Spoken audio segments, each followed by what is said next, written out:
नमस्कार, प्रखर राजपूत को देख रहे हैं आप। आज तारीख है 18 जनवरी साल 2026 और इजराइल, फिलिस्तीन, लेबनान, पाकिस्तान, भारत समेत पूरी दुनिया की खबरों के साथ एक बार फिर से आपके सामने हाजिर हुआ हूं। दोस्तों, इस वीडियो में हम आपको बताएंगे कि गाजा के अंदर सीजफायर का सेकंड फेज चालू हो गया है और इसमें ट्रंप ने जानबूझ के अपने खास लोगों को ऐसा शामिल किया है कि कहीं न कहीं गाजा में जो कुछ होने वाला है उसको लेके अब चिंता हो रही। और साथ ही समय मोसाद के जो चीफ हैं वो पहुंच गए हैं वाशिंगटन डीसी यानी ट्रंप से मुलाकात करने। और ये मुलाकात ईरान के हवाले से कितनी खतरनाक होगी इसके बारे में हम आपको डिटेल में बताएंगे। और साथ ही इस वीडियो में हम आपको ये भी बताएंगे कि खामनेई ने ट्रंप को लेके बड़ा बयान कहा है और बहुत बड़ी धमकी दी है और इस धमकी के क्या कॉन्सिक्वेंसेस होंगे उसको हम डिटेल में एनालिसिस करेंगे। और साथ ही पाकिस्तान के अंदर बम फटा है और इस बम फटने की वजह से पाकिस्तान में क्या कुछ हुआ है इसके बारे में भी हम डिटेल में बातचीत करेंगे। और साथ ही क्या ईरान के हथियारों में इतनी ताकत है कि वो अमेरिका का मुकाबला कर सकता है और अमेरिका पीछे क्यों हट रहा है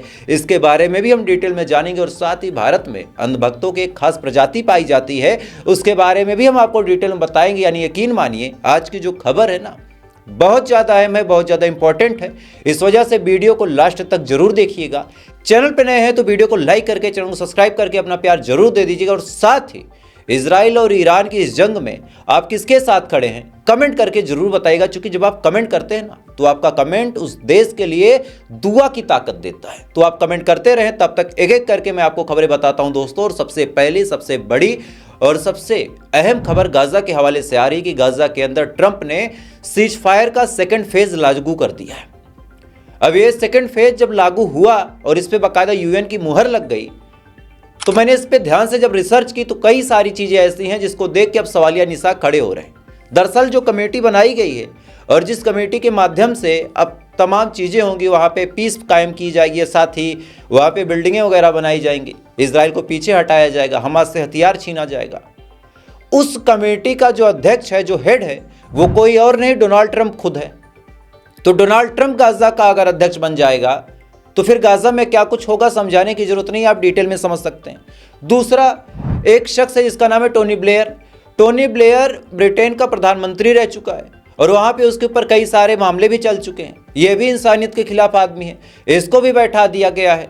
साथ ही जॉर्ज कुशनर जो कि ट्रंप का दामाद है, इसको भी उस कमेटी में शामिल कर दिया गया है। साथ ही मार्को रूबियो को भी शामिल कर दिया गया और एक भारत के शख्स हैं जिनका नाम है अजय बंगा, इनको भी शामिल किया गया है। आपने अपोलो कंपनी सुनी होगी, अपोलो फार्मेसी, अपोलो दवाएं, इनके जो सीईओ हैं अजय बंगा, इनको भी शामिल किया गया। स्क्रीन पे आप देख सकते हैं कि पंजाबी पगड़ी पहने ये जो शख्स हैं इन्हीं का नाम अजय बंगा है। और इनको भी कहा गया है कि गाजा के अंदर आप सेकेंड फेज की डील को सही से करवाएंगे। और साथ ही तुर्की के, आप सोचिए, ना कोई ईरान का है, ना कोई सऊदी अरब का है, ना कोई कतर का है, तुर्की का कोई मंत्री है जिसको शामिल किया गया है, उसका नाम अभी तक डिस्क्लोज नहीं है। और जाहिर सी बात है जब टीम ही इतनी पक्षपातपूर्ण तरीके से बनाई गई है तो ये टीम कितने सही तरीके से काम करेगी समझाने की जरूरत नहीं है, आप डिटेल में समझ सकते हैं। पाकिस्तान की आर्मी वहां पे जाएगी, इंडोनेशिया की आर्मी वहां पे जाएगी, अलग अलग और जो मुस्लिम देश है उनकी आर्मी जाएगी, उनका कोई डिप्लोमेट नहीं जाएगा। ये जो 4-5 लोग हैं, चाहे वो जॉर्ज कुशनर हो, चाहे टोनी ब्लेयर हो, चाहे मार्को रूबियो हो, चाहे डोनाल्ड ट्रंप हो, ये सब मुस्लिम देशों की आर्मी को जो आदेश देंगे वो आदेश मानना पड़ेगा। और यही सेकंड सीज फायर का डील है, यही सेकंड फेज ही है। आप सोच के देखिए कि ट्रंप ने कैसा प्लान बनाया है कि मुस्लिम देशों से ही गाजा के मुसलमानों का कत्ल करवा देगा, और कर भी रहे हैं। कोई इस पे विरोध करने को तैयार नहीं, इस बात को आप डिटेल में समझिए, कोई भी विरोध करने को तैयार नहीं है। इधर ईरान के मामले पे आपको उलझा दिया गया और उधर धीरे से जो सेकंड फेज था उसको लागू कर दिया गया और लोग ईरान पे उलझे रह गए। तो जो लोग ये दिमाग लगा रहे थे कि यार ईरान पे हमला होगा, ट्रंप हारेगा, अब देखिए ना ट्रंप ने कैसा दिमाग लगा के क्या खेल खेला है कि आपको ईरान के मामले में उलझा दिया। पूरी दुनिया के जो मीडिया के कैमरे थे ईरान अमेरिका करते रहे और धीरे से गाजा का जो सेकंड फेज था उसको लागू करके अपने हिसाब से टीम बना के यूनाइटेड नेशन से मुहर लगवा दी। अब इस पे कोई अपोजिशन हो ही नहीं सकता। खैर दोस्तों, इधर ये चीजें अगर चल रही हैं तो ईरान के सुप्रीम लीडर ने भी कुछ बड़ी बातें बोली हैं। एक बार वो आप जान ले, फिर आपको डिटेल में 2-4 खबरें बताता हूं।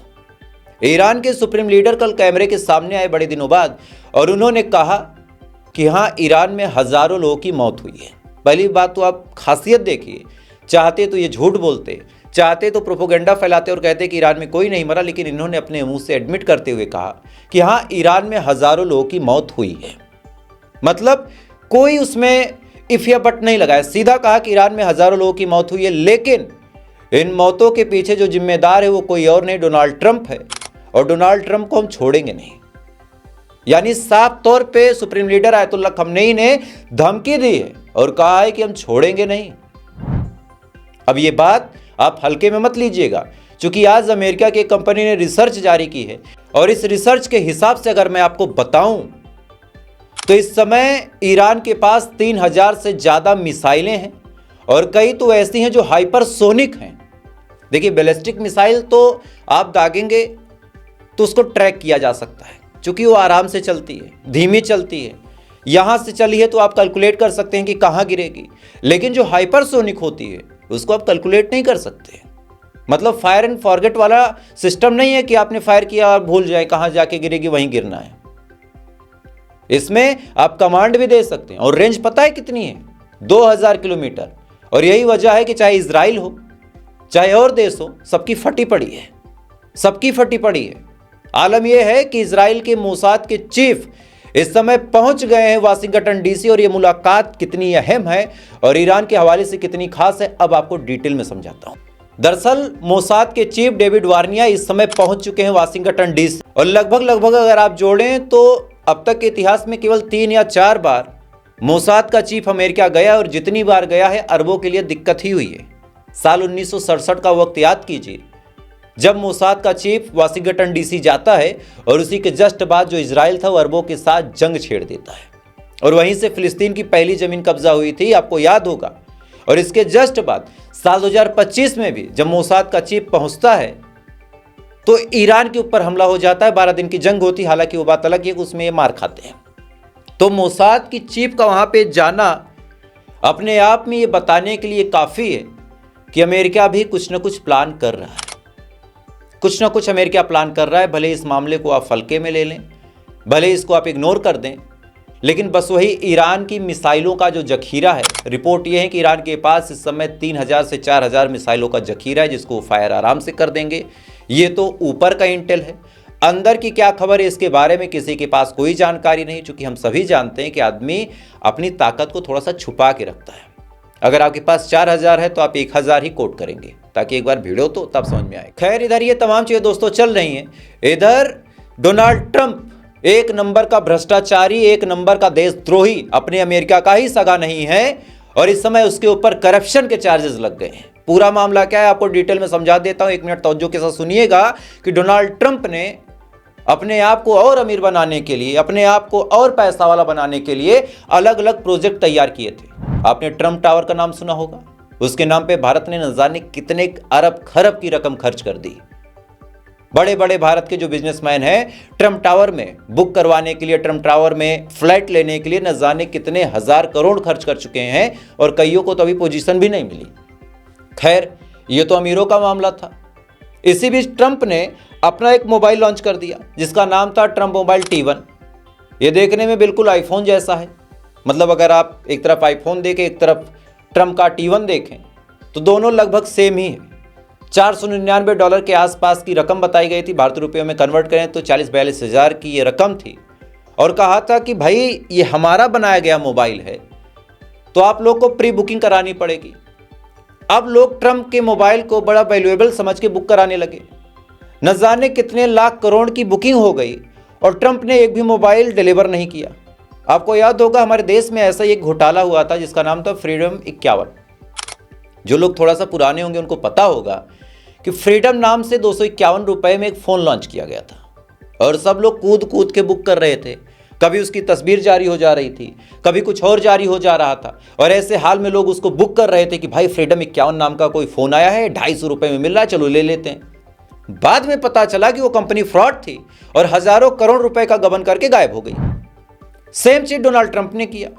ट्रंप T1 नाम से डंका पीटा, और लोगों ने भर भर के बुकिंग की, और आज तक एक फ़ोन डिलीवर नहीं हुआ। और इसी को लेके जो अमेरिकन फेडरेशन है वहां पे ये मामला चला है, और वहां पे ट्रंप को जुर्माना से लेके जेल तक हो सकती है। और इसको लेके जो बिजनेसमैन है, जो व्यापारी हैं, इस समय धड़ल्ले से मोर्चा खोल रहे हैं। वो बात अलग की है कि आपके यहाँ की गोदी मीडिया आपको ये चीजें नहीं बताएंगी, लेकिन ट्रंप इस समय भ्रष्टाचार के आरोप में घिरते चले जा रहे हैं। और साथ ही जो ट्रंप की ICE है, इसने भी अमेरिका के अंदर ऐसा जुल्म सितम किया है कि अमेरिका की आधे से ज्यादा आवाम परेशान है। क्योंकि ये किसी को भी पकड़ते हैं, किसी को भी मारते हैं। कई जगहों पे महिलाओं को मारा गया, कई जगहों पे पुरुषों को गोली मार दी गई। बीच में आपको मैंने बताया भी था कि किस हिसाब से गोलियां चलाई जा रही हैं। इसको लेके भी अमेरिका में भयानक तरीके से प्रोटेस्ट है। वो बात अलग की है कि अमेरिका इन खबरों को आप तक पहुंचने नहीं दे रहा दोस्तों। लेकिन सच्चाई ये है कि अमेरिका इस समय अपनी ही लड़ाई में घिरता चला जा रहा है और अमेरिका के पास अब कोई ऑप्शन नहीं है। खासकर डोनाल्ड ट्रंप से 50% से ज़्यादा जो आबादी है वो परेशान है। 50% से ज़्यादा जो लोग हैं वो ये मान रहे हैं कि पैसे के दम पे डोनाल्ड ट्रंप कुर्सी पे बैठा है, बाकी उसके पास कोई काबिलियत नहीं है और थोड़ा सा सनक गया है, सठिया गया है। क्योंकि भ्रष्टाचार के आरोप, अपनी आवाम को मारने का आरोप, वेनेजुएला में जाके गुंडागर्दी करना, ईरान को धमकाना, गाजा की जमीन को कब्जा करना, यह सब पूरी दुनिया नंगी आंखों से देख रही इस समय। खैर, इधर ये तमाम चीज दोस्तों चल रही है। इधर ईरान और भारत के बीच भी एक कयास लगाई जा रही थी कि भारत के ऊपर अगर 25% का टैरिफ लगा दिया अमेरिका ने और कहा कि अगर ईरान से सामान लोगे या फिर ईरान को सामान पहुंचाओगे तो फिर 25% टैरिफ। अब लोगों को लगा कि भारत अपने दोस्त ईरान को छोड़ देगा, लेकिन भारत ने एक ऐसा रास्ता इख्तियार किया है कि सांप भी मर जाएगा, लाठी भी नहीं टूटेगी और हम धड़ल्ले से अपना सामान बेचेंगे और ट्रंप 5% टैरिफ नहीं लगा सकता। क्यों? अब आप जानो। दरअसल एक ट्रेड होता है जिसका नाम होता है ह्यूमैनिटेरियन ट्रेड, यानी मानवीय व्यापार। इसमें दवाएं होती हैं, इसमें खाना होता है, इसमें पढ़ाई लिखाई की चीजें होती हैं, इसमें मेडिकल इक्विपमेंट होता है और ये मानवीय चीजों में आती है। और अंतर्राष्ट्रीय कानून ये कहता है कि मानवीय चीजों पे कभी भी टैक्स, टैरिफ, सेंसस नहीं लगाए जा सकते। यानी भारत अगर चाहे तो ह्यूमैनिटेरियन ट्रेड के नाम पे, ध्यान दीजिएगा, ऐड नहीं बोल रहा हूं, ट्रेड के नाम पे ईरान को अपना सामान बेचेगा और उस पर अमेरिका कुछ भी नहीं कर सकता। और कायदे से अगर कहा जाए तो अमेरिका की इतनी चिंता हम करते ही क्यों हैं? 50 लगाए, 100 लगाए, घंटा में फर्क पड़ना है। इतना ही फर्क पड़ता तो आज हम अंग्रेजों से आजाद ना होते। खैर, इधर ये तमाम चीजें दोस्तों चल रही हैं। इधर हमारा एक पड़ोसी भूखा नंगा भिखारी बच्चों को रोटी नहीं दे सकता लेकिन मौत देता है, और यही भिखारी फिर गाजा में जाएगा अपनी आर्मी लेके, बच्चों का कातिल। खैबर पख्तूनख्वा की रिपोर्ट आपके सामने है। एक बच्चा कूड़ा बीन रहा था, जमीन से कूड़ा उठा रहा था और इसी दौरान उसने ग्रेनेड उठा लिया। आप सोचिए, पाकिस्तान की सड़कों पे ग्रेनेड फेंका जा रहा। उसको उठाया, उठाने के बाद उस बच्चे के चीथड़े उड़े। बगल में एक बच्चा था, बुरी तरीके से घायल हुआ और शायद वो भी इलाज के दौरान दम तोड़ देगा क्योंकि उसकी हालत खराब है। खैबर पख्तूनख्वा की ये घटना है। आप सोच के देखिए, कूड़ा बीनने वाला बच्चा हैंड ग्रेनेड उठा लेता है और ब्लास्ट होता है और ब्लास्ट में उसकी मौत होती है। और ये पाकिस्तान की सच्चाई है। क्या इस पे जांच नहीं होनी चाहिए कि ये बम कहां से सड़क पे आ गया? पाकिस्तान की सरकार क्या कर रही? खैर, कौन सवाल पूछे, और सवाल तो हमारे वाले से भी नहीं पूछा जाता। आपको एक मजेदार घटना बताता हूं। उत्तर प्रदेश के बिजनौर में एक गांव था और उस गांव में कुछ भी नहीं था। एक मंदिर था भगवान हनुमान का। उस मंदिर के पास एक कुत्ता आता है और आने के बाद गोल गोल चक्कर लगाने लगता है उस मूर्ति की।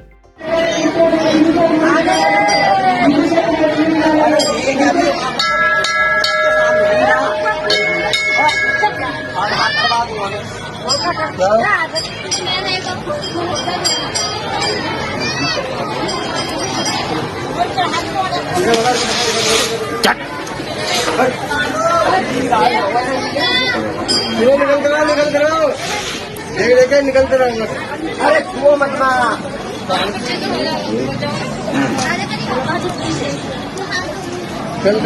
चलते रहो। अब शुरुआत में लोगों ने जब देखा तो उन्हें लगा कि भाई ऐसे ही है, लेकिन जब वो चक्कर ज्यादा लगाने लगा तब उन्हें लगा कि शायद ये भगवान का कोई भक्त है और ये चक्कर लगा रहा।